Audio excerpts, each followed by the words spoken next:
Go straight to questions for Jared. Jared, we just want to hear about the 17-pound weight loss in one practice. How do we do that? Hawkins wants to. I need 2 of those. Yeah, I mean, I just sweat a lot. I have to drink a lot after practice and then eat even more than that. So, I mean, on an average, I normally lose probably about 10. It was just a little bit warmer that day. Jared, now that you've gotten through fall camp, second fall camp at TCU, how much are you looking forward to getting out there on Saturday, playing another opponent, and you know, year 2 at TCU in general? Yeah, for about 2 weeks, I've been like, all right, it's about time to go. But yeah, I mean, just super excited to see what this team can do this year. This offense is going to be amazing. As y'all know, our defense is going to perform really well. So yeah, I mean, I'm just really excited for it. Jared, last year at this time, we didn't know that Chandler was going to be the starting quarterback. We all know what happened and what he went through. What do you see different in him this year now that he's known for a while and it's been his job basically to lose or win? Yeah, I mean, he's just matured a lot from last year to this year. You know, I think that he's really grown as like a leader on our offense. You know, he's not always the most vocal guy on the team, but in his actions and how he carries himself and how he practices every day, I mean, you can tell like a lot of the younger guys and even some of us older guys are really starting to gravitate towards that. In addition to Chandler, just talk about the whole mindset of the team, the difference that you saw last year before the first game against Colorado to this year, how y'all's mindset has changed in just a short amount of time. Yeah, I think last year there was a big question mark. You know, whole new staff, a lot of new players for us. So I mean, it's kind of like a, hey, let's just get our feet wet type of deal last year. You know, this year there's an expectation just for how we should perform week in and week out. And, you know, I feel like you can really feel that just, you know, through the energy of the team and everything like that. So, I mean, yeah, there's definitely a, like I said, some type of goal or like an extra motivation for us this year to really go out there and perform well.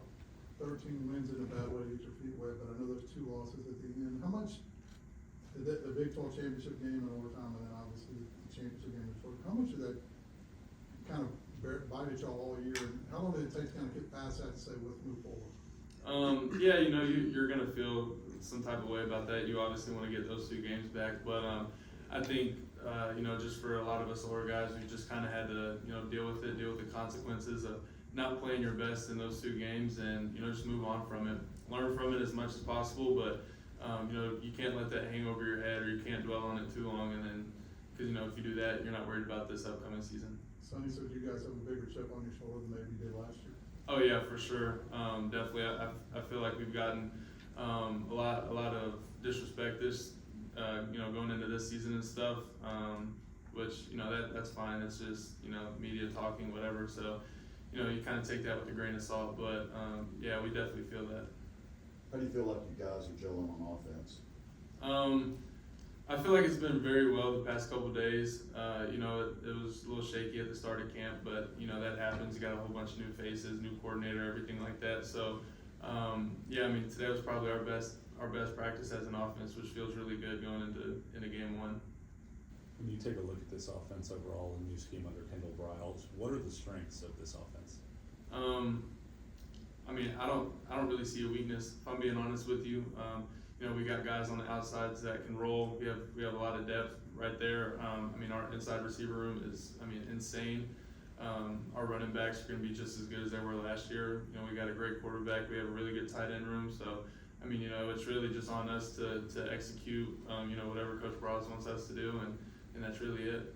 Jared, when you were coming out of Temple, is this what you envisioned? What did you have in your mind coming out? Oh no, I mean it's way different than what you know I'd obviously envisioned. You know, as a high schooler going in, you know, you're thinking you're gonna be 3 and done. You know, 3 years in college and you're gonna go to the NFL and it's gonna be some fairy tale story. But you know, what nobody told me was there's gonna be a lot of bumps in the road. You know, you're gonna have to transfer. You're gonna be hurt. You're gonna do this. You're gonna do that. You're gonna go through a whole bunch of stuff. So you know, it's just a blessing to still be able to do this every day. But no, I mean, definitely not what I pictured. Was there a point when you were going through all that and before you transferred, was there ever a point where you thought maybe I'm not going to continue? No, never. I mean, they're gonna have to tell me that I'm done. You know, with football. You know, whoever has to tell me is gonna have to tell me. But no, that never went through my head once. Jared, how has your role as a leader on this team evolved or changed since last season, especially now that there's a lot of new, younger guys on offense?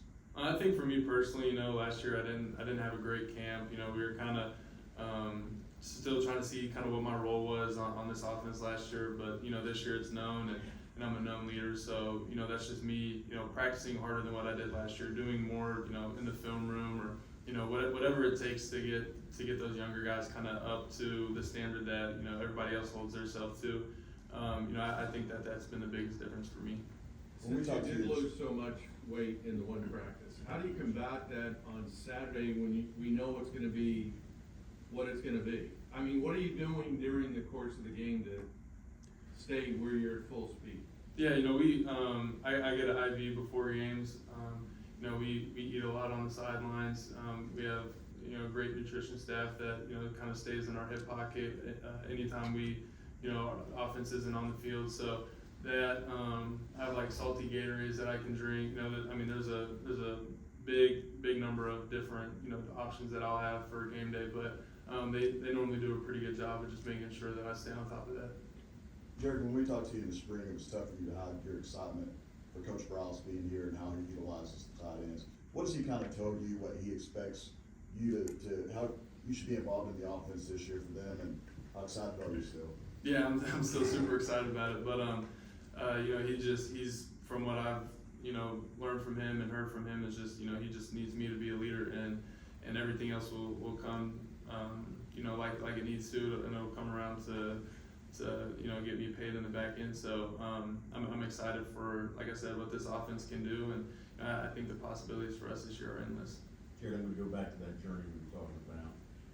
Does that give you a better appreciation or more appreciation for where you're at right now and what you're experiencing? Oh yeah, without a doubt. From the minute I got here last year, I've had a blast. Couldn't thank this staff enough for what they've done to me. I'll be the first one to tell anybody that move from Texas to here, it saved my career in my opinion. So it's just a big blessing for me. Other than Griffin Kell, who's the best kicker on this team? Me, definitely. Anything else for Jared? Okay, thank you. Appreciate y'all.